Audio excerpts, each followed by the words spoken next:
આગળ વાત મુખ્યમંત્રી ભૂપેન્દ્ર પટેલ આજે ગોંડલ મુલાકાતે છે। મુખ્યમંત્રી ભૂપેન્દ્ર પટેલ આજે ગોંડલ તાલુકાના પાટીદાર ગામે વિમલ રિસર્ચ સોસાયટી દ્વારા નવનિર્મિત સંશોધન ભવનનું ઉદ્ઘાટન કર્યું। સંબોધનમાં મુખ્યમંત્રીએ સૌ બાળકોને બાળ દિનની શુભેચ્છા પાઠવી અને કહ્યું કે વડાપ્રધાન મોદીએ 2047 સુધીમાં ભારતને વિકસિત રાષ્ટ્ર બનાવવાનું લક્ષ્ય નક્કી કર્યું છે। વડાપ્રધાન મોદીના નેતૃત્વમાં બીજથી બજાર સુધી ખેડૂતોને સરળતા મળે તેવું કાર્ય થયું।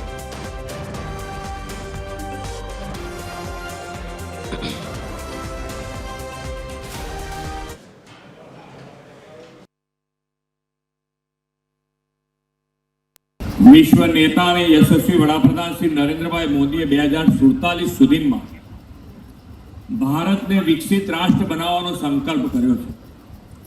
आ माटे तेमणे ज्ञान एटले के गरीब, अन्नदाता, किसान, युवा अने नारी शक्ति ने विकसित भारतना निर्माण माटेना मजबूत पिल्लर गणाव्या छे। एमाना एक स्तंभ खेडूतना कल्याणने वेग आपतो आजनो आ कार्यक्रम छे।